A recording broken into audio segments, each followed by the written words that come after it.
This episode of the Sloopcast is brought to you by the Mad Canadian Barbecue Company. The Mad Canadian Barbecue Company is an Ohio-based company where they usually say our seasoning will take your barbecue from good to great. Great seasonings such as the Sonoran Heat, the Savory, the S&P Bud, and the Oak. Can't go wrong with any of the great seasonings over at the MadCanadianBBQ.com. That is the MadCanadianBBQ.com. Be sure to check out his 3 great packages, such as this Just Send It, the Sweet Heat, and the Whole Hog, which is one of each of the 14 seasonings over at the MadCanadianBBQ.com. Be sure to also use the promo code SloopCast10, SloopCast10 at checkout for 10% off your entire order. Mad Canadian Barbecue Company, where they have your butt covered. This episode of the Sloopcast is also brought to you by the Iron Bean Coffee Company. The Iron Bean Coffee Company is a micro batch, fresh roasted, roast to order, world-class, Ohio-based coffee roaster. They are based out of Toledo, or more specifically, Perrysburg, Ohio.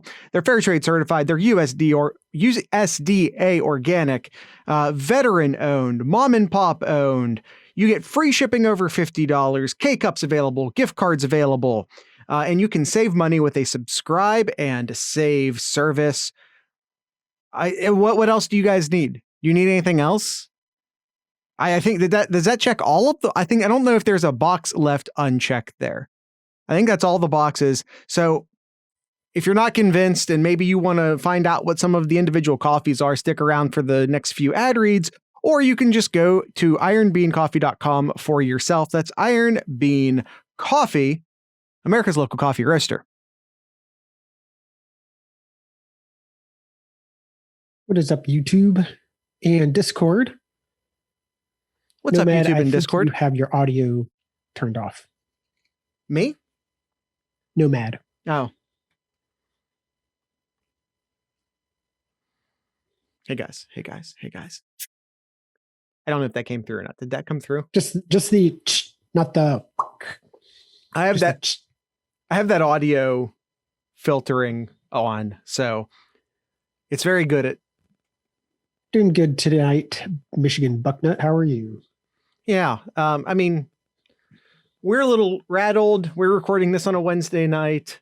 To be honest, we're a tad bit rattled just because of everything going on in Washington D.C. at the moment. We considered delaying the recording. But we're going to do it. It's just not what you want to see, and that's not what we're here to talk about, so we're not going to talk about it. We're going to talk about the national championship game. That's what we're here to talk about, but know that we are aware of it and affected by it, and that's it. But that's not what we're doing here today. Let's get into the show, Jared. Let's do the show.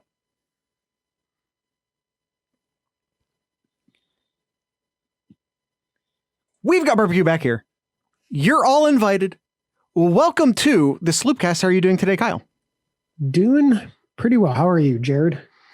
Oh, hearts and minds in DC at the moment. But as I was just telling the YouTube people, that's not what we're here to talk about today. We are here. Yeah. To talk about the national title game. Thank you for keeping me on track, Kyle. We are here, Jared. It's that meme where it's the guy says, hey, look where we're at. Hey. Look at us now. Hey, look at us now. Look at us. Started. I mean, and in all honesty, started the season, Jared. Started the season with no season. Season canceled. Since what we saw back in August. Dan Woken's asking the parents and the other 10 people who made a trip to Chicago, what the heck are you guys even doing? Yeah, come on, Dan Woken. What are we even doing here? Oh, I'm not one to hear to tell people what they can and can't do with their free time, Dan Woken said. What exactly do those Ohio State and Big Ten parents think they're doing? And what exactly are they hoping to accomplish? That's the question Dan Woken had asked. Where they are hoping to play on January 11th, which is exactly what they're doing. Hopefully. No, as of now, they are playing. No, all signs, as we're recording this, there was a lot of rumors floating around about Ohio State potentially delaying the game until the 19th because of COVID issues. I think those the possibility of the game being delayed actually pushed back an entire week, I always felt was drastic and over-reported and mostly rumor mill stuff. That's not to say that there aren't infections on the team right now and that there won't be new players out of the game because there are new infections. There will be new players out of the game. But the game unless, again, we're recording this on a Wednesday night, unless something drastic happens in the next few days, unless the equation changes a lot in the next few days, we fully expect this game to happen. And if it doesn't, I'll just clip out this beginning part and take everything we say afterwards and release it as the national championship preview. Sure. Okay. Sure. I was expecting more of a reaction from you on that one, Kyle. Mm-hmm. Yes, Nomad. I know. I need more stuff behind me. It's coming. But I mean, I got Brutus here. Mm-hmm. I got Urban Meyer here. Mm-hmm. I got Braxton Miller. Mm-hmm. I got the 2002 national title here. Uh-huh. I got Woody here. Uh-huh. I got a signed autograph of Teddy Ginn here. Uh-huh. And I got the 14 national title right here. So right here would be a good one for maybe Kyle, 2020. Michigan. Or no, it was Nomad that said it. I can actually see the Discord chat now. Yes. Nomad. Kyle has one of those wives who tells him what he can and can't do with the interior of their home.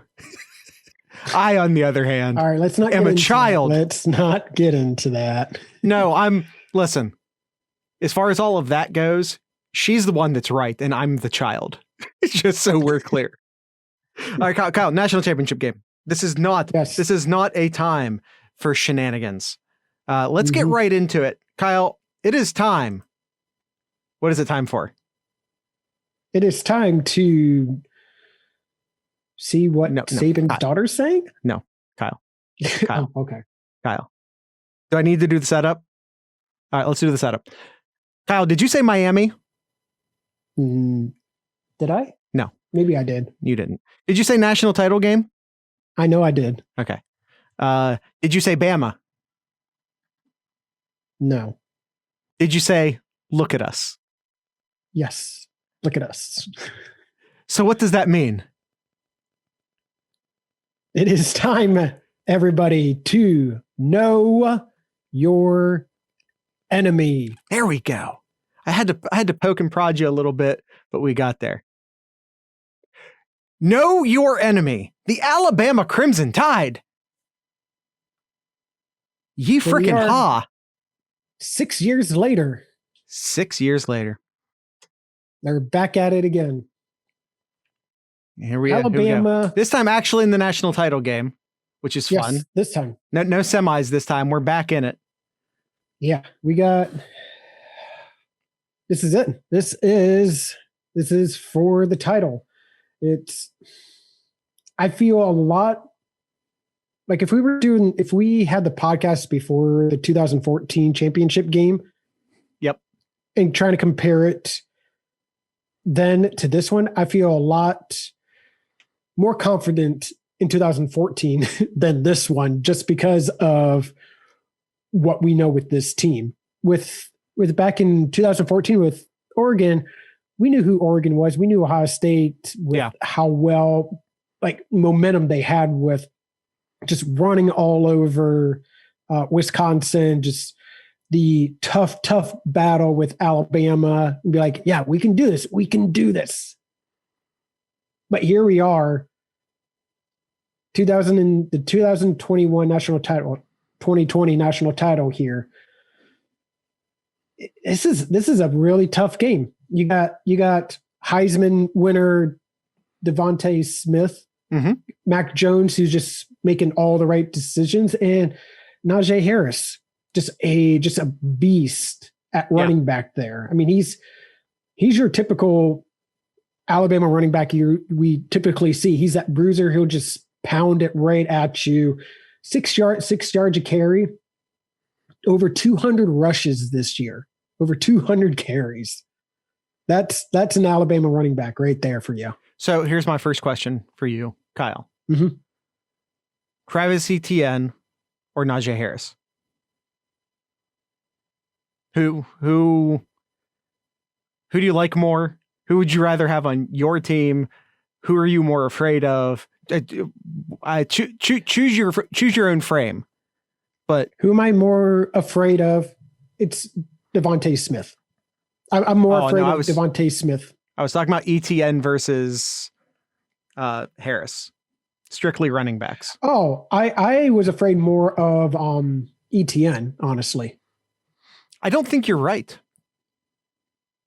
I think I might like ETN more if we project him to he's more dynamic. Yeah. And they use him a lot more in different ways than with Harris, where he's just your typical Alabama running back. Like I said, over 200 carries for this year. No, that means Najee Harris has 32 catches a game, which is not nothing. Not 32 catches a game this season. Excuse me, 32 catches this season. So I mean that's nothing. That's not small. He's not a pass receiver at running back necessarily, but it's not nothing. And I do think. Are you getting sound, Kyle? Mm-hmm. I'm getting sound. There we go. It's gone. Najee Harris is. I like ETN more as a pro. I like ETN more as a pro for sure.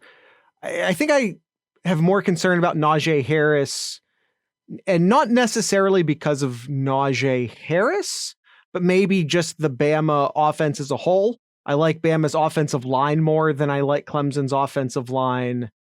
I think that I do like Trevor Lawrence more than I like Mac Jones. But I like the Bama wide receivers more than I like the Clemson wide receivers. Probably what's more important, Jared? I like Alabama's offensive line than Clemson's offensive line. I mean, I said that, but yeah.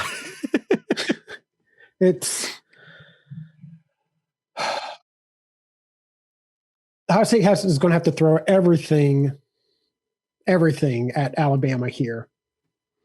Well, so first piece of, I don't want to say good news because we're talking about a player injury, but Alabama is down their center. He was lost in the Florida SEC championship game. And the backup I was saying the backup's fine. I was going to say, didn't it seem like that they missed a beat against Notre Dame? I actually went back, watched Notre Dame, Bama, and obviously Notre Dame slaughtered them, but I don't think the center in particular, because I knew that was a storyline coming into this game, especially with Ohio State's defensive tackles being who they are. And with that center being as much of a rock for Bama as he is or was, that might be an important storyline going into Ohio State. Can Ohio State's defensive tackles, and COVID rumors being COVID rumors, but Ohio State has really good depth at defensive tackle. Can Ohio State continue their dominance that they had in the Clemson game of basically disrupting the Alabama offensive line from the inside out the same way that they did Clemson? Because if you want to, Mac Jones is not Trevor Lawrence in many ways, but the way he's really not Trevor Lawrence is that Mac Jones is a stable quarterback, or stationary is actually the word I want. He's stable too. I'm sure he's stable, but he's a stationary quarterback. He's not going to be running. You're not going to get anything other than some desperation scrambles out of Mac Jones. Mm-hmm. So the question then becomes, can Ohio State get interior push? Can Ohio State's superior defensive tackles make hay against a backup center along the Bama offensive line? Yeah, that's definitely a good question, because that's what made the difference in the Ohio State Clemson game, was that interior push. Yes. To really just make Trevor Lawrence uncomfortable. Yeah, because the defensive ends, and I'm not ripping the defensive ends at Ohio State by any means. I thought Tyreek Smith had a really good game. I thought Jonathan Cooper had a really good game. But we were concerned about the defensive ends going into that game because of a pair of COVID outages. Dark Sloopbot making an appearance in the Sloop live chat. By the way, everyone watching on YouTube, down here, that's our Sloop live chat. Those are paying Patreon members who are listening live and contributing to the show. Say hi, everybody currently in the live chat. But the what was I saying? Crap, lost my train of thought.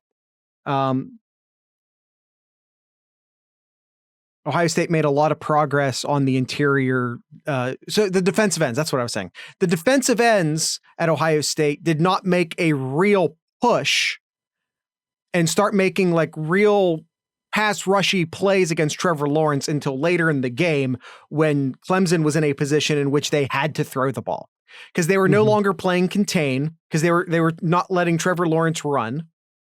So they were playing more of a contain. The defensive ends were, and not until later in the game when running wasn't really an option for Clemson anymore, that the defensive ends really sort of pin their ears back and go. So could we get more of a pass rush out of the defensive ends in this game because Mac Jones is not a running threat? It's a good point. It's a good point. I'm trying to compare and contrast Bama and Clemson right now, I think is my strategy for going at this Bama game. Where is, and this where is Bama better than, different than, worse than Clemson, and how does that affect Ohio State? But it's just really interesting. This Alabama team, typically when you think of Alabama, it's just wearing you down on the ground, using their big talented offensive line to wear you down, just typically like Ohio State does. That's what Ohio State normally does. I mean, look at the 2014 title. That's what they did. And you really saw in the national title game against Oregon. Oregon just could not do anything. But then you look at Alabama's offense this year. The big thing here, Jared, and you look at the first stat of what we have in the notes here, passing yards per game, almost 350 yards per game, which is very unlike Alabama in typically. But with recent success in their quarterbacks, kind of like Ohio State. Yeah.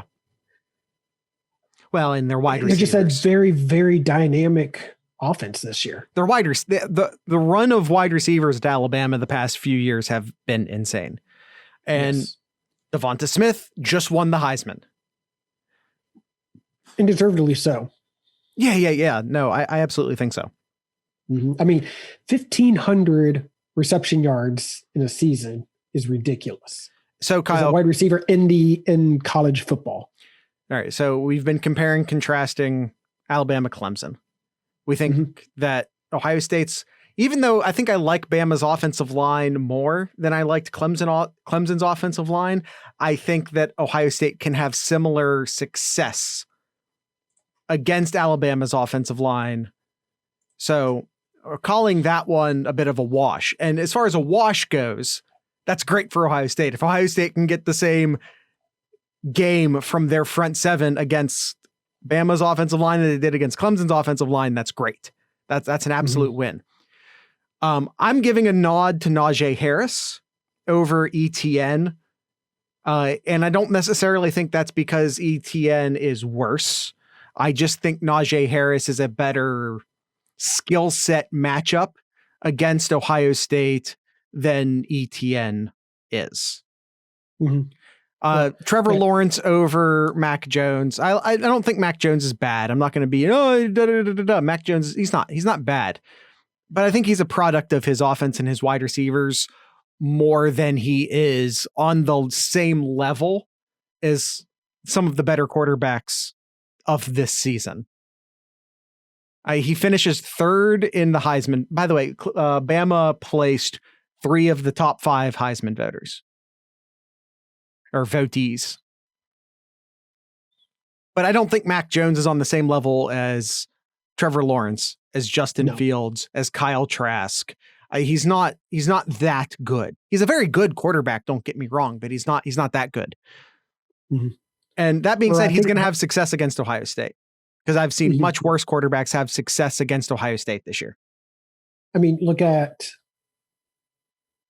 what we talked about all year was that we're going to see a lot of high scoring games here because of the limited practices and just limitations overall because of the unusual year that is 2020. And it's no different here with Alabama too. Passing defense, they're rated 79th. Not really that good, but I mean, Ohio State's not any better anyway. I'm not going to try to kid ourselves here that Ohio State has a better passing defense, but from Alabama. But I think that's where Ohio State can really succeed against this Alabama defense here is through the air. I think Ohio State can have success against this Bama defense, period. I don't think this, and again, I'm not saying that Alabama's front seven is bad. I'm not saying that. But by Bama standards, by Bama standards, and we're talking like Bama's standards being up here, right? Mm-hmm. They're below average. They're a below average Bama defense. I don't think there's anyone extraordinarily special, maybe other than, say, Christian Harris. I don't think there's anyone exceedingly special in the Bama front seven. Mm-hmm. I don't see anyone. I don't see anyone in the front seven who particularly scares me. I think Ohio State's going to be able to run the ball, and I think they're going to be able to protect Justin Fields. Well, let me ask you this. Ironically, I like Alabama's secondary from a talent perspective a lot more than I like their front seven. But statistics tell me I probably shouldn't think that. Yes. Yeah. Let me ask you this, Jared, then. How many yards do you think Ohio State needs to rush? Or let me back that up. How many yards do you think Sermon needs to rush in order for you to think that Ohio State's going to win the game? What's that number? Like if Sermon gets X amount of yards, Ohio State has a very good shot that they're going to win. Is the line a very good shot? Is that what? Let's 125. Say win. What's that? 125 is a very good shot at winning. If he's over 150, you can't say they definitely would win, but I feel great I feel real good if he gets 125. I feel great if he gets 150. Mm-hmm. Yeah, I kind of agree. I think if Sermon gets over 150 yards, that means that they're able to run over this Alabama defense. They're able to move the ball efficiently. If he can't get going here, which I can't see why he can't from what we've seen in recent games. Yeah, this Ohio State's going to really struggle offensively because then they're going to just be one dimension. Yeah, and I think that's the biggest key in my mind. We're going into this game with Justin Fields, who throws for 385 and 6 touchdowns, right? We have Mac Jones, who is third place Heisman vote getter. We have Devonta Smith, Heisman winner, quarterback, wide receiver. Chris Olave, huge storyline, wide receiver. And by the way, it's modern college football, so we're always talking quarterbacks. We're talking about a game. Kyle, what's the over-under currently at? 70. It was like 77. I will look real quick here, but it was 77. It's in the mid 70s. So we're talking about a game in which, both of the teams are expected to score over 30 points, at or over 30 points. So obviously we're thinking passing. We're thinking about Ohio State's pass defense, which is terrible. We're talking about Alabama's pass defense, which is terrible. So obviously we're like pass. I think this game will actually be won by whichever running back has more running yards. 75 is the over-under right now. It's gone down 2 points. Okay. So kind of reference. So Zeke rushed for 230 against Alabama, and Ohio State won by 7. Yeah. What? Ohio State won by how many? By 7 against Alabama. Ohio State won. Zeke had 230 yards, and Ohio State won by 7 points against Alabama. Is that right? The final score was 42-35. Okay. But then in the Oregon game, Zeke had 246 in that game too.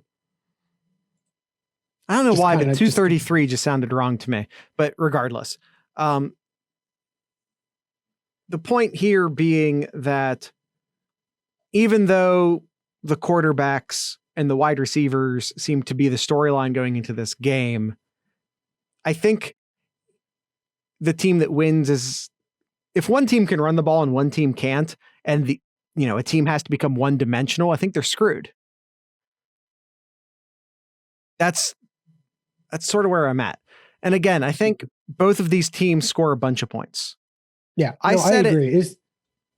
It's going to be, I think it's going to be similar to like what we saw 6 years ago, like a 42-35 type of game.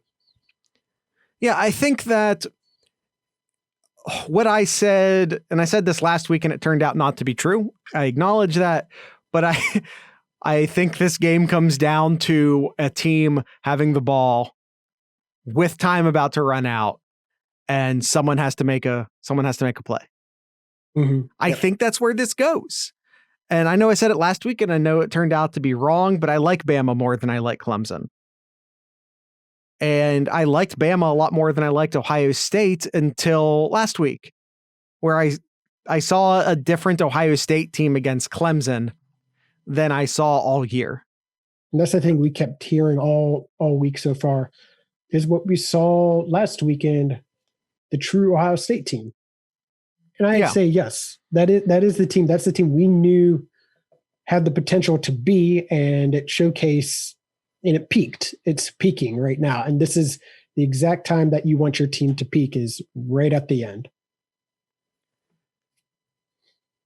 So, Kyle, we said it last week. Ohio State had a decided advantage in the trenches against Clemson. That proved out to be true. Do you think that's the case this week? Does Ohio State have the advantage in the trenches? Oof, that's tough. That's really tough. I can't sit here and just, I could be Homer and like, yes, Jared, yes, Ohio State's dominating. I don't want you to do that. I want you to answer me honestly. I don't think either team has a significant advantage over each other in the trenches. Both have. I think Ohio State's offensive line is considerably better than Alabama's defensive line. The front seven in general. Yeah, I'll take Ohio State's. Yes. I'll take the Ohio State slobs over the Bama front seven. Right. Yeah. So let's break that down then. Yes, Ohio State's offensive line over Bama's defensive line. Okay. Now, vice versa. I'm concerned about Ohio State's availability report. We'll say it like that and leave it there along their defensive line. And I would normally say it was either a wash or Bama had the advantage, except again for them missing their starting center, which is a huge loss for them, especially considering Ohio State's strength is along the interior of the line, in my opinion. Now, that being said, even if Ohio is missing a player from the defensive tackles, I think they have really, really good depth in the defensive tackles. And I'm not saying that Togiai and Haskell Garrett aren't the two best defensive tackles, because I do believe they're the best two defensive tackles. I'm just saying that Ohio State has good depth in the defensive tackle area, and they can recover there. I also think they have really good depth in the defensive end area. And, they were down 2 defensive ends last week. We'll see what happens with the availability report this week as far as maybe those players coming back or having new players missing. I think Ohio State will be okay. Mhm. Now, last we have heard, we saw Justin Fields go down with an injury, but only miss one play, come back in. No matter what the daughter of any coach of any team might have to tell you, he only missed one game one play and he's fine. Yeah, you pronounce Haskell, not Pascal. not Pascal, not like Pedro Pascal. Moving forward. I like Ohio State in the trenches this game. Mm-hmm. I guess is what I'm trying to say. And that's what has me feeling good. I feel better right now than I did when we were doing this as a Clemson episode last week. I feel better. I feel better about Ohio State versus Bama than I did against Ohio State versus Clemson. And I say that not because I like Bama more than I like Clemson. I think Bama is a better football team. But I feel better about where Ohio State's at is the change Mm-hmm. there. And I like what Ohio State can do with their offensive line. And, on top of Justin Fields having some injury issues, we also saw Wyatt Davis leave the game. He did not come back in, but it was very, very late in the game. So that's obviously worth noting. Paris Johnson came in, looked great. But I do not expect Wyatt Davis to miss any significant time this game. And I expect the offensive line, no matter who's in, I expect the offensive line to do work. Kyle, do you want to talk about I think it's a good time for an ad read. Man, we're a half hour in already. Jesus. Flying by. Oh, time goes by quick when you're in the chicken cooker. Let's talk about little bit about the Iron Bean Coffee Company, Jared. Yes. The Iron Bean Coffee Company, we talked about why you should buy from them, veteran-owned, Ohio-based, fresh roast-to-order coffee. Let's talk about some of that coffee. There's the Mom's Carrot Cake. It's a carrot cake flavored coffee. The Intense Blueberry is a blueberry flavored coffee. And Kyle, do you want to guess what the mint chocolate chip is flavored like? That's right, mint and chocolate chip. Now, Kyle, do you want to guess what the unicorn is flavored like? Not unicorn. No, the unicorn. Oh, yeah, not unicorn. Not unicorn. It's not. Okay. I get what you're saying now. Took me a second.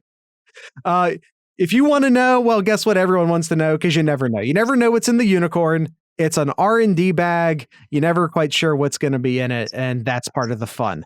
Kyle, we're getting audio again. Wait, what's going on over there, buddy? Sorry, that's me. Whoa. Mute. That shouldn't be possible. Gonna have to revisit those security settings. That's my fault. Whoever said that. I have to review the security settings. That shouldn't technically be possible. That's not your guys' fault. That's my fault. But we're talking about the Iron Bean Coffee Company. The Iron Bean Coffee Company. We went through some of those flavored coffees that are available. Then we have to talk about the Fear No Evil, which is a dark roast. It's not just a dark roast, it's a black roast. It's roasted to the brink of flames.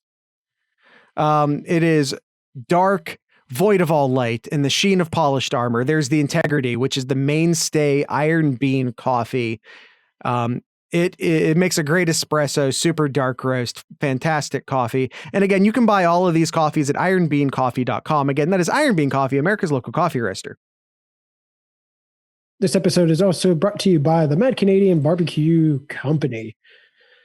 Mad Canadian is still serving up great seasonings, even with the weather, even with winter coming here and coming in quick. You can still get your great seasonings over at the madcanadianbbq.com. That is the madcanadianbbq.com. Some of the great seasonings. Let's go with what's over at the Sweet Heat here. The Four Horsemen, the Discord, the Two Border, and the Old Fashioned. Jared, Which of those do you like the best? Oh, sorry. What was the options again? It is the Four Horsemen, the Discord, Two Border, and the Old Fashioned. They're all just completely different. You have the answer is all of them. The answer is all of them, Jared. All of them are your favorite. They're all my favorite. You're going to get an angry email from the Mad Canadian. Oh man! Be sure to check out all the great seasonings over at the madcanadianbbq.com. That is the madcanadianbbq.com. Be sure to use the promo code SloopCast10, SloopCast10 at checkout for 10% off your entire order. Be sure to also check out all the social medias, Twitter, Facebook, of the Mad Canadian to figure out where he and his food truck are heading next. Mad Canadian Barbecue Company, where he has your butt covered. All right, Kyle, that's our ad reads. Do you want to take a roll? You want to take a roll through the Alabama schedule? Or maybe you take a look at their defense? Where you want to go next? Let's look at their schedule here. Let's look at their schedule. Okay. It's every game is tough. Every game is a massive game because it's SEC, right? Well, that's what they tell us. Okay. Now, here's the thing. A lot of conversation about schedules. So, Nick Saban, not quite as bad as Dabo, but Nick Saban keeps Ohio State outside of his top four. Why? Because they only played 6 games. So we're talking a lot about schedules and all that. So very important.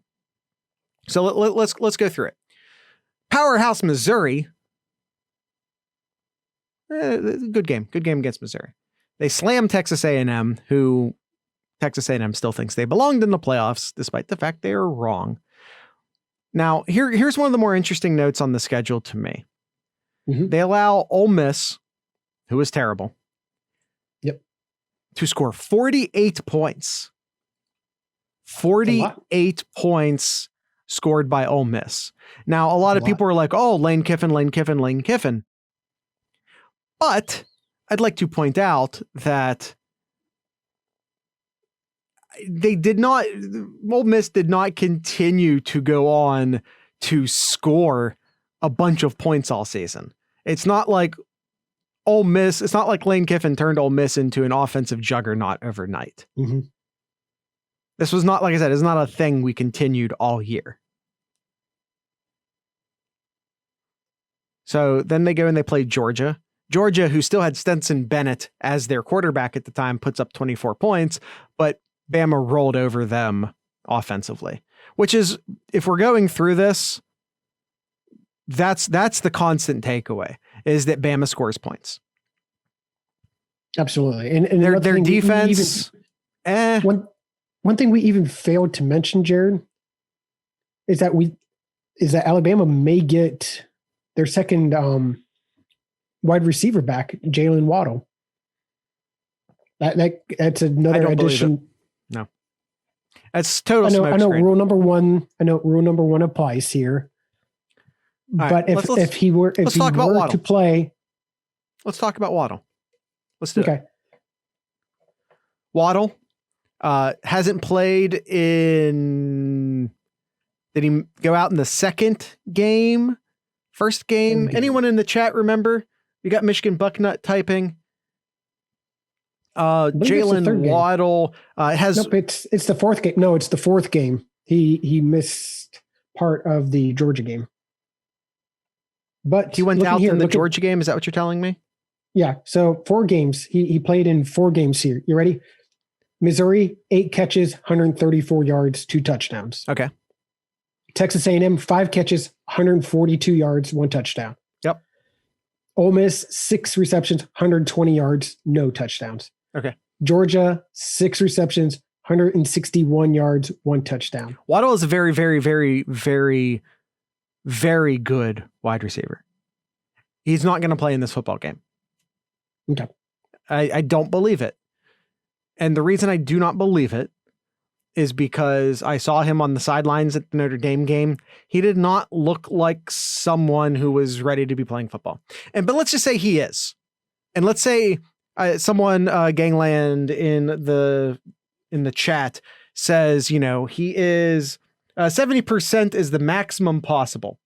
Okay, let's say he's at 70% right now. Let's say that's where he's at. Has he been practicing at 70% for the past 4 weeks? Like, you're not just going to step into the game, be in game shape. Like, might they dress him, put him in a uniform and walk him out there as a decoy? Maybe. I don't even think that's going to happen. But do you think he's going to walk out onto the field after not playing, not practicing, and just be Jalen Waddle again? Not just any game, but the national title game. Total smokescreen. It's just Bama putting something out there to make Ohio State think. That's all it is. Just absolute dripping in make Ohio State think about Jalen Waddle. It's not happening. And like I said, if it does happen, it's pure distraction mode. It was like every time during the 2015 season, every time they acted like Braxton Miller was going to throw the ball on a reverse and then he didn't. It's that. That's it. Okay. All right, moving on here. Rest of the games, Jared. Yep. They beat Georgia 41-24. Yep.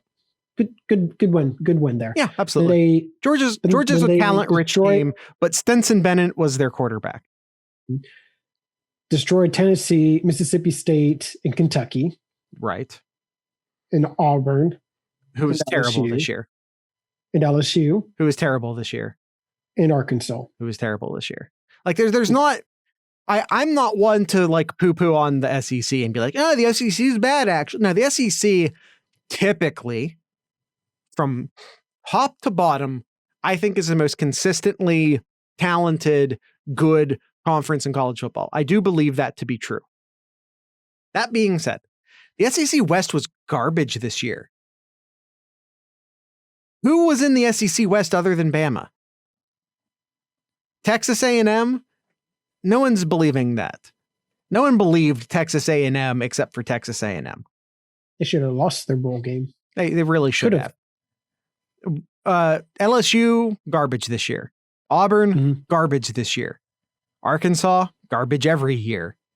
Ole Miss and Mississippi, fun. We got a couple kooky coaches over there in Mississippi, but it doesn't mean they're good football teams. Yep. And then finish up the season. I think the SEC East was better this year than the SEC West. With Florida here, as I was about to get into the conference championship game, playing Florida there. Florida tacks on a late touchdown to make it appear close. Then they just dominated the Notre Dame game. That last 7 point, it was really 31-7. Notre Dame just scored a touchdown at the end of the game there. Yes, you're right, Nomad. It's Arkansas. Get it right. It's Arkansas. No. Okay. No. But yeah, overall, as much as Ohio State fans don't want to hear, it is a much better schedule than what Ohio State's played. I mean, who was Ohio State's best team they played before Clemson? Northwestern? By the way, I still stand by the fact that Northwestern's pretty damn good. Yeah. But I don't think as good as Georgia or Florida. They're not as talented as Georgia. I think Georgia is an immensely talented football team, but they never put it together. That's just my opinion on Georgia. They recruit amazingly well, but what do they ever do with any of it? Fair enough. Now, had they actually started proper quarterbacks, had they started Justin Fields, had they started, I'm going to blank on his name, but the actually good quarterback from USC, who they eventually started playing this year, but they wasted their first half of the season and ruined the entire season on Stetson Bennett. Kirby Smart has ruined Georgia football by playing 3-star quarterbacks with 5-star quarterbacks on the bench. Josh Daniels. Thank you. So, Bama, superior schedule, would you say? Would you say that? Yes. Mm-hmm. Yeah, probably. I'll tell you this much, though. I don't think that Bama, if we're going ones for ones, Bama doesn't have as good a victory as Clemson. I mean, as Ohio State over Clemson. That's what I mean by that. Yes. We're going 1-for-1s. All right, Alabama. Kyle, I love their defensive backs. I like their defensive backs so much more than I like their front seven. Yes. I mean, if we take a look here, Patrick Surtain Jr., amazing NFL player. Josh Joby, great defensive back, great corner. Daniel Wright, serviceable Alabama safety. Jordan Battle, a guy I really wish Ohio State had right now. Should have had him, almost had him. Great player. Yet, Alabama is also terrible this year against the pass. Now, the question I have for you, Kyle, does that mean that they are bad against the pass? Or have they just been up? Have they just been so far ahead in all of the games that teams have been forced to just go ham and pass on them? Definitely a good possibility. I mean, you look at the Ole Miss game. Almost 400 yards passing in that game. But all the other ones, it's got to be you beat Tennessee by 31 points. You beat Mississippi State by 41, Kentucky by 60, your rival by 29 points, your other rival by almost 40 points. Yeah, they're going to start passing on you late and often. And even the Florida game in the SEC championship game, how many yards did Florida? A ton. A metric ton. I don't have it in metric front of me. ton? Metric over ton. 400 yards Trask through. How many? Okay, but let's play this fair on how many attempts, because we played that same game on the Monday episode with Trevor Lawrence. 40 attempts. I'm okay with 40 yards from a talented quarterback, which Kyle Trask is. I'm okay with 400 yards if it takes him 40 attempts to do it. Yep. Let's see. Points per game, Kyle. Points per game. Ohio State, 43.5. Alabama, 48. Points allowed per game. Ohio State, 21. Bama, 19.5. So, Bama, an okay lead scoring points. Pretty even on points allowed. Yep. Total yards. Ohio State, I'm going to round that up to 545. Bama, 535. Call that a tie. Pretty darn close. 10 yards in the grand scheme of things is nothing. Yards passing. Ohio State, 272. Bama, 350. Advantage Bama. Rushing yards per game. Ohio State, 272. Probably should round that up to 273, but I just enjoy having 272 twice. Alabama, 186. Ohio State. Significant difference there. Advantage Ohio State. Yards allowed. I'm going to speed through this a little bit more. Basically even on yards allowed in total. Passing yards allowed. Ohio State, 263. Alabama, 234.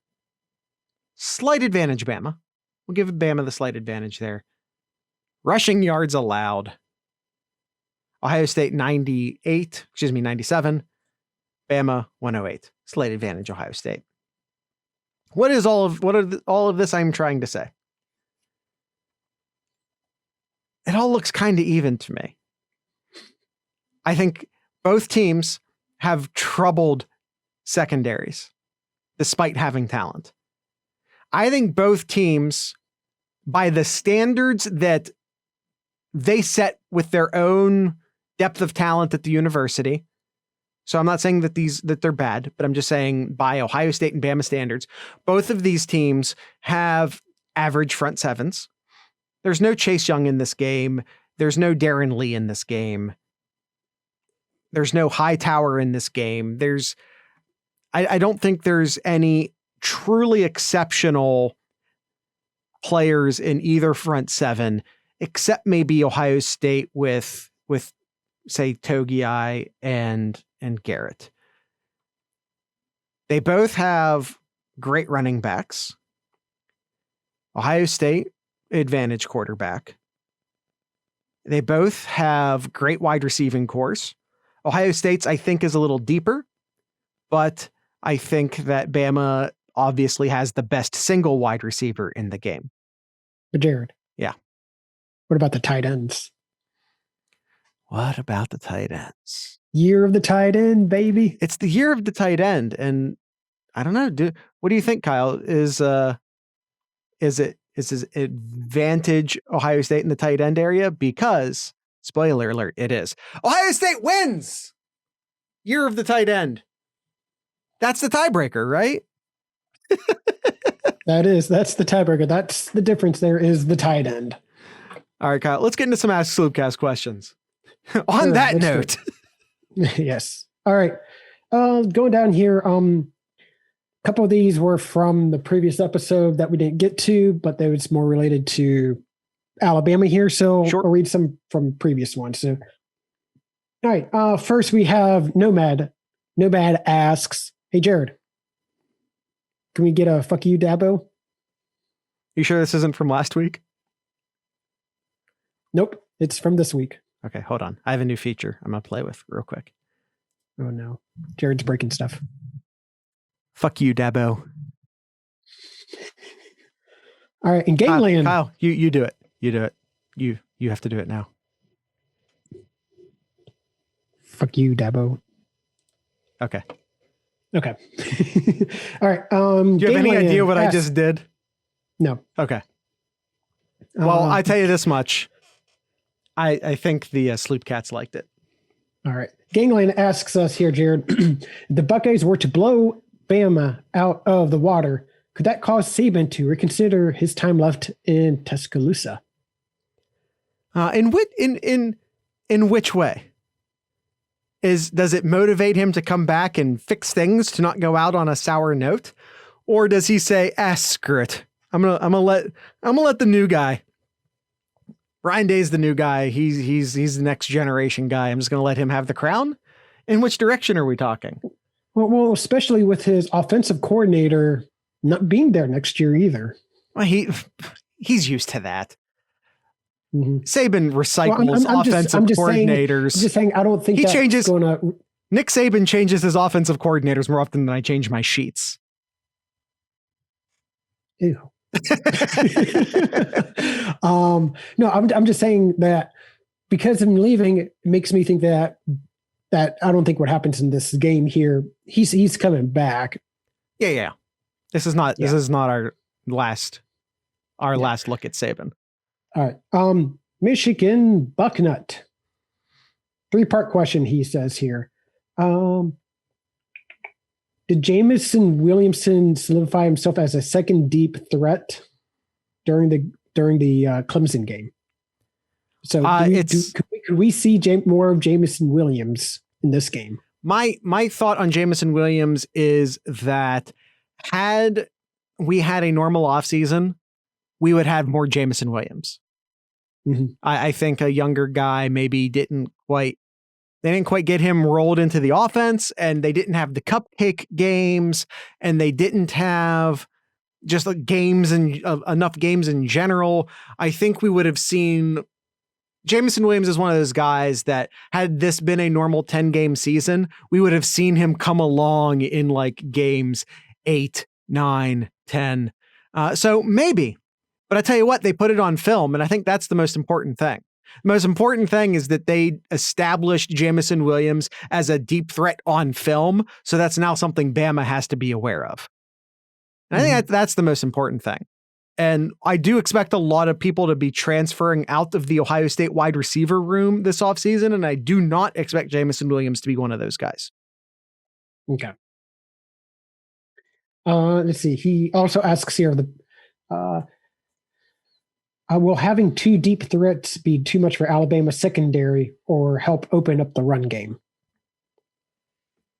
I mean, either or. Really, Why not? I really think just even having Garrett out there too, you have Garrett and Olave out there's enough pressure on the defensive backs to really open it up. Well, okay, so let's talk about opening things up on defense. Typically, when we talk about like opening, we talk about like moving the safeties back. Oh, deep threats, safeties have to move back. Safeties have to move back. The safeties can't be involved in the running game as much. But that's not the only way you open things up. You know how else you open things up? You make the linebackers look twice at the tight ends. You make the linebackers go out to the flats, maybe not backwards, but maybe out to the flats with the tight ends. Another thing Ohio State has done to open up their running game and continue to open up this running game potentially into the national title game is by making Alabama respect the passing threat that is the tight ends. Yes, Nomad, year of the tight end. Mm-hmm. It's official. It's been foretold for centuries at Ohio State. Yeah. Not since we saw Ricky Dudley have we seen a year of the tight end at Ohio State. It's a thing of legend. It's a thing that's been foretold. Yes. But we've yet to see it. It's been a very long winter. But summer is coming. All right, Austin Formation, couple of questions here from him. What did Clemson do well that Bama will try to replicate? And what did Ohio State do well and what will Bama possibly try schematically to stop it? Or is it just players on players? Okay, I'm sorry. I'm not saying the question. I'm not saying anything bad about the question. I'm just saying I didn't follow that. Can you say that again for me? What did Clemson do well that Alabama will try to replicate? Okay. What did Clemson? I don't know if schematically. Let me say this plainly, and I'm sorry, Ohio State. Nothing. Because you don't need to schematically fool Ohio State. The secondary isn't good enough. Mm-hmm. Your wide receivers are going to get open against Ohio State's secondary. That's it. And you know what? I'm actually kind of cool with that because that's always been the case. Indiana passed well against Ohio State, Northwestern, hell, even Michigan State passed well against Ohio State. Like it's just a thing. It's a given. Mm-hmm. So like, hey, Alabama has a really good quarterback and really good wide receivers, and they're going to pass well against Ohio State. So has everybody else. It's fine. Except Michigan State. When Michigan State's backup quarterback came in, he was getting numbers against Ohio State. Yeah. So like whatever. It's just kind of whatever. Again, like with Clemson, bend but don't break. Pull back. Don't let anything go. Keep your linebackers up. Stop the run. Let Bama get those 10-yard passes. It's fine. Play a deep quarters. Everything will be fine. I mean, you have to here because, I mean, look how accurate, how ridiculously accurate Mac Jones has been. All season, he's thrown 77% all year. 77%, which is ridiculous. Yeah. He is just on target. Like against Notre Dame, only 5 incomplete passes. Against let's see here, against LSU, he was 20 for 28 here. He was 33 for 43 against Florida. His worst game was 66% passing. He's going to make plays here. He's going to be able to complete the pass left and right here, just kind of like what we thought Trevor Lawrence was going to do and really did against Ohio State. But it's going to be just like what Michigan Bucknut said and you said, Jared, bend but don't break here. Force Alabama to make those mistakes, mental mistakes, whatever the case may be then. Michigan Bucknut asks, but what about when he's under pressure? And again, that's where Ohio State's veteran skilled, deep defensive tackles come into play against a soggy interior for Alabama's offensive line. Mm-hmm. You get pressure in his face. He does not have the athleticism to get away from it the way, say, Trevor Lawrence did. Put a ton of pressure on Trevor Lawrence, only got like 2 sacks out of it, but it's fine because you disrupted him and you disrupted the offense, and he's athletic and he's big and he got out of a lot of situations that a lot of quarterbacks would have been sacked in. But Mac Jones does not have that sort of athleticism to get out of those plays. Yep. Does that answer your question, Michigan Bucknut? Well, that question was... it was in the chat. I read it from one last question from Austin Formation here. What would be a perfect split of carry/pass attempts for the upcoming game against Bama? Or do we need to see how Bama plans to attack the offense first? First, I'd say the first thing you want to do is sort of set the tone. I think Ohio State's offense is good enough and matches up well enough against Alabama's defense that I'm not starting the game with what are they going to let us have. I'm going to start the game running the ball. And if they want to stop us, stop us. Mm-hmm. And I'm glad that Ohio State stuck to their plan, even though their first drive against Clemson, 3 and out. They did 3 runs and they punted the ball. Yeah. And they stuck to it. You know what they did the following game or the following drive? Yeah, they passed, but they still ran the ball, and that led to the first score with Trey Sermon. Yeah.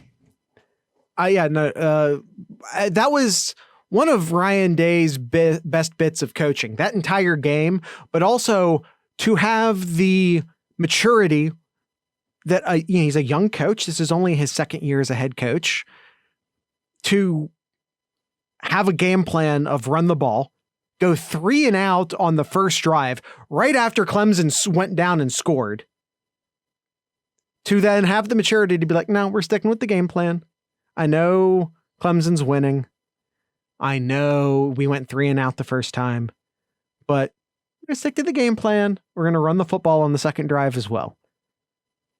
And I think that's the sort of thing that seems obvious when you say it out loud, but is a lot harder to do when you're actually in that situation and you're the one actually calling the plays. It's really, really easy to say that you should do. Stick to your game plan. It's real easy to say. I'll say it again. Stick to your game plan. See how easy that is to say? To actually do that in that situation, Ryan Day deserves a lot of credit. And I think he has to do the same thing here. I think ultimately you end up passing the ball a lot more because I think that's the type of game this is going to be. It's going to be a lot of points. But early in the game, let's make them take Trey Sermon out of the game. Because the last thing you want in this game is to become one-dimensional. That's what killed Clemson, and that's what will kill either of these teams if they do it. This will be a game won by the quarterbacks on the stat book, but you have to remain two-dimensional in this football game. Mm-hmm. I mean, just for comparison, against Clemson, Ohio State threw the ball 28 times. Mm-hmm. Rushed it 44 times. Well, skewed because of the fact that they were up. So you get into the fourth quarter and they're primarily just running. So you always have to sort of, I wonder what that, I don't suppose. And if you can't get it in 10 seconds, don't worry about it. What did that breakdown look like in the first half? Yeah. And again, I'm not asking you to actually find that, but I'm curious what that would be. You know what I mean? Because Ohio State had won that game a third, 2/3 of the way through the third quarter. And, we're in clock run out mode. Mm-hmm. Yeah. Any more questions, Kyle? No, that is all the questions. So that brings us to the ultimate question, Jared. Yeah. Ohio State, Alabama. Yeah. It's Before you do the final score, because I think, is that what you're about to ask? Kyle? Uh-oh. I'm losing. We're having technical issues. Is it me or is it Kyle? Who's down? Can you not hear me? Oh, I hear you now. Okay. That was Michigan me. Bucknet says you're the I don't know problem. what happened, but we're good. Well, your camera's still fuzzy. Can you turn your camera off and turn it back on? Sure. Okay, I see your camera is off. And we're back. Awesome. All right, Kyle, All right. before we do final score, what position matchup is the most important position matchup in this game? I'm going to say for Ohio State or just in total? In total for the game. What position matchup? Okay, Michigan Bucknet, you can't just say the trenches. You have to be more specific than that. Yeah, that's why I asked that question first. Which side? Who's offense versus who's defense? I think it's Ohio State's defense versus Alabama's offense. Alabama's defense. Wait a minute. No, Ohio State's defense, Alabama's offensive line. I'm going to say it's the other way around. I think this is a game in which points will be scored. You can't say both, Nomad. That is cheating. You have to pick one. Cheaters. I think Alabama's going to score points in this game, period. Alabama's going to score points in this game, period. So, to me, what's important is that Ohio State scores enough points to keep up with them. And so, by that standard, by that evaluation, the standard and evaluation, they're both the incorrect words to use here, but just roll with me. I would pick Ohio State's offensive line versus Bama's defensive line. Sign stealers versus play callers. That was last week, Nomad, but that's a good try. All right. Well, over under is 75. And what is it here? I'm just refreshing here. It is a 7.5 point favorite for Alabama. Michigan Bucknut says he changes his answer and he's on my side now. He was originally with you, Kyle. Now he's on my side. Team Jared. I got some Team Jareds in the chat.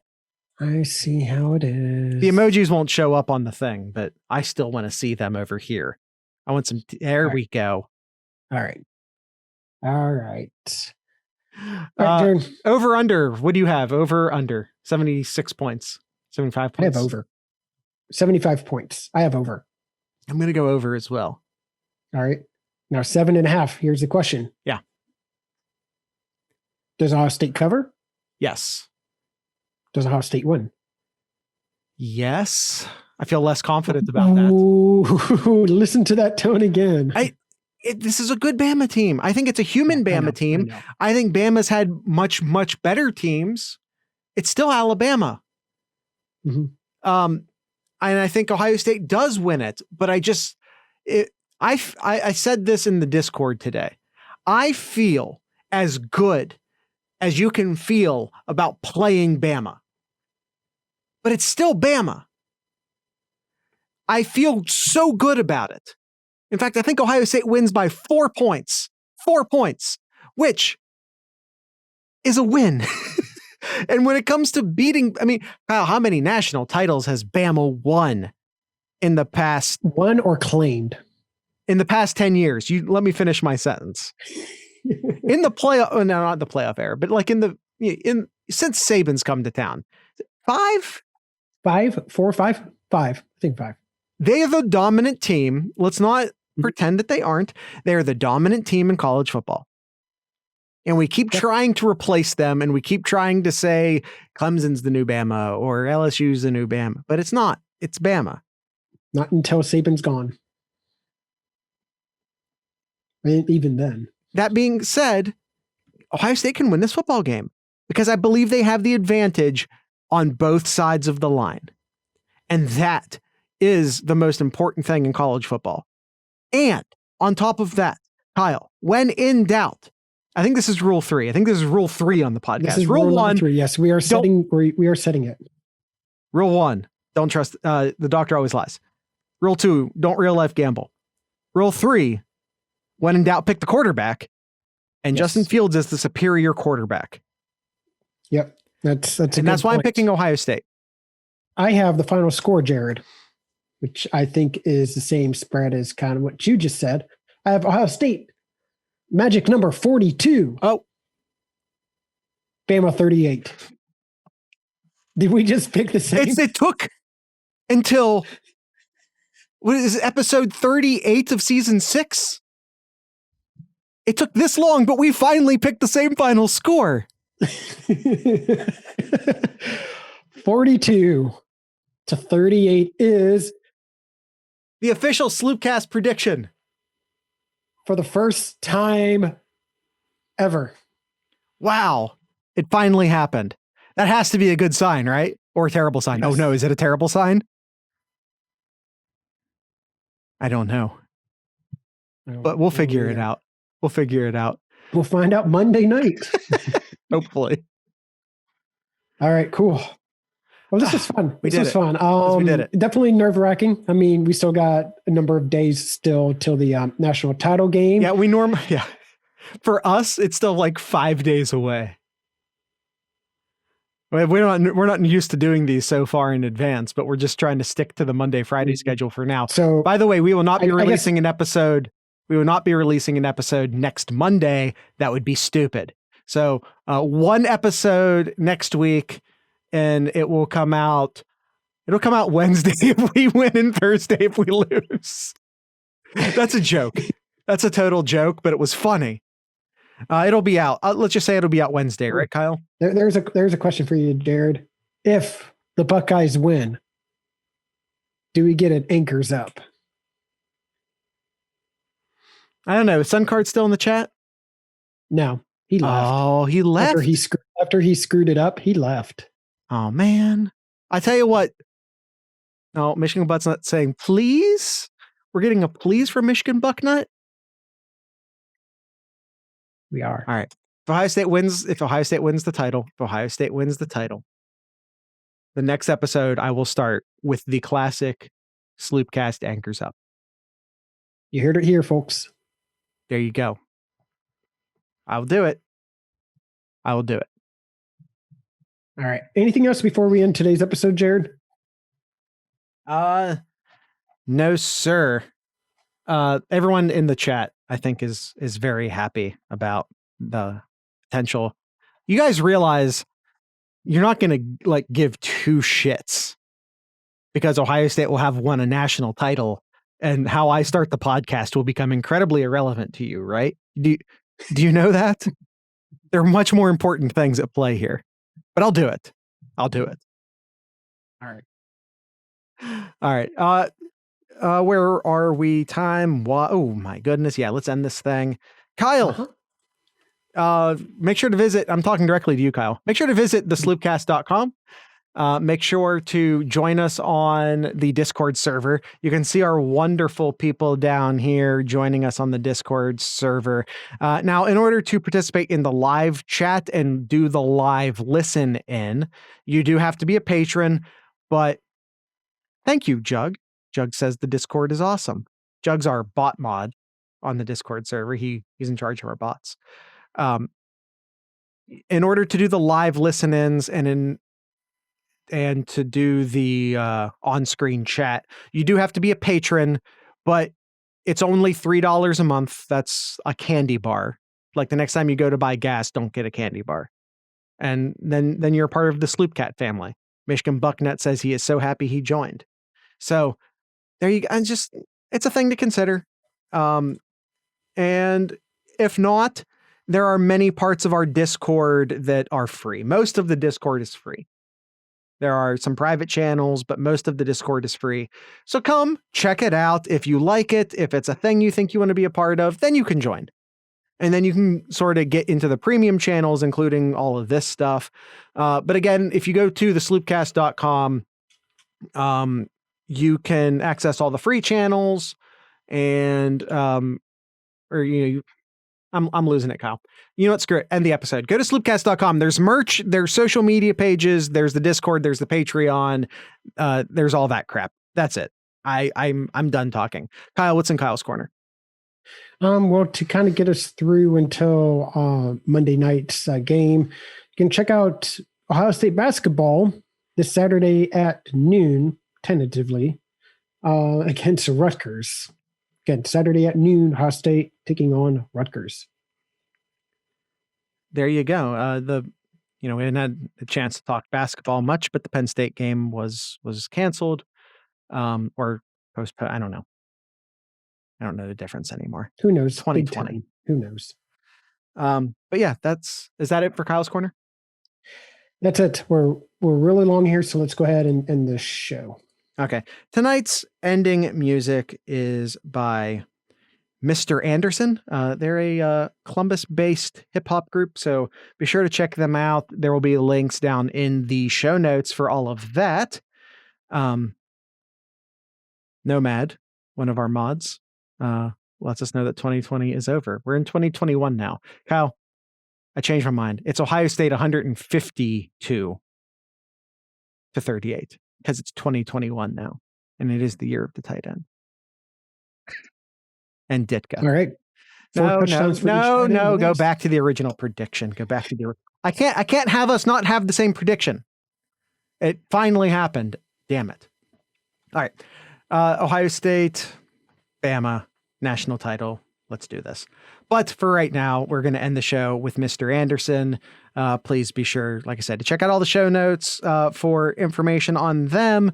If you're a new listener to this, we always talk about the music being played. The music is played on the actual podcast, but YouTube's YouTube. So instead of music, we're just going to have a brief conversation with our YouTube people instead. That is normally pretty worthless, but it's still special. So what are you going to do? So with all that being said, I'd like to encourage everyone to drink local beer, listen to local music, and of course, support your local podcasters. Once again, this is Mr. Anderson.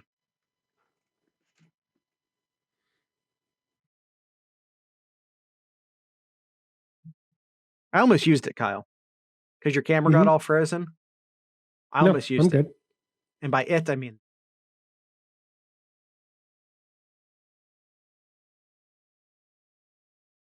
But I did get to use this. I'm pretty happy about that. Mm-hmm. And I did get to use this. And I'm pretty happy about that. Nice. I got the new computer set up, and I'm just starting to learn all of the fun stuff OBS can do. That's how we got the live chat down here. That's thanks to OBS. It's the software I use to do all of the. Yeah, it's the stuff I use to do all the stuff. It's basically what all the Twitch people use. And like I said, I'm just starting to scratch the surface of what it can do. So I'm pretty excited about that. And is that it? I think that's our private YouTube conversation. It's just me talking about OBS and all of the slight modifications to our visual presentation here. Do you have anything else, Kyle? Or do you want to end the show? Let's go ahead and end it. I got nothing else. Thanks, Jug. We're gonna have a detailed conversation about the audio if you can tolerate it, because I will talk your ear off about all the audio, but I'm not going to do it with the mic actually on, because it's already too much. So, all right, let's rejoin our audio listeners.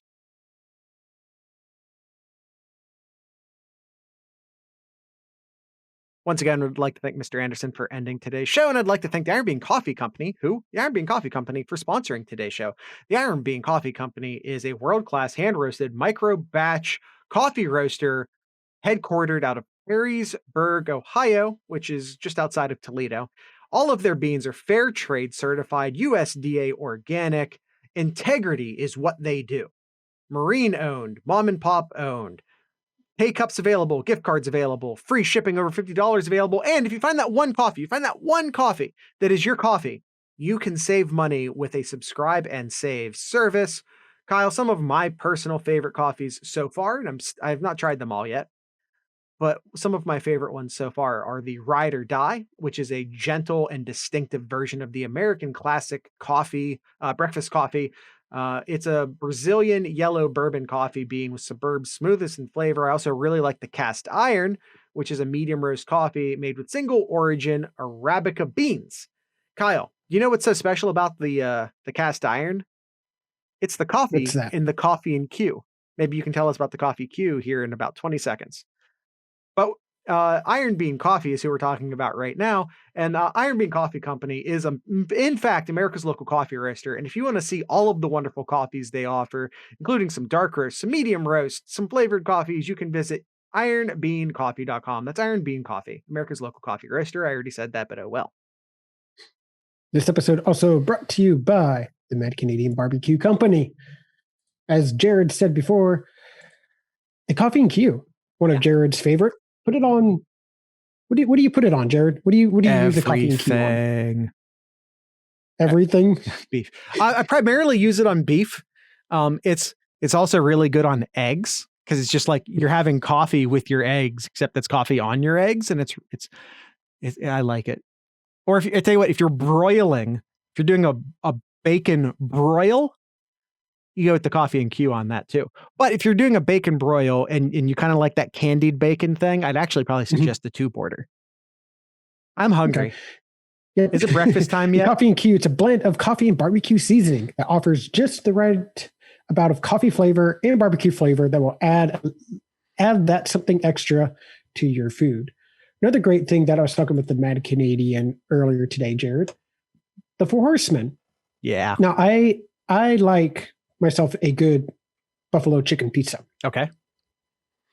Get some of that Frank's buffalo sauce. Mm-hmm. Put it on. Mm-hmm. Get some shredded chicken. Uh-huh. Mix that chicken with some 4 Horsemen there. Okay. Get that chicken real seasoned there. Okay.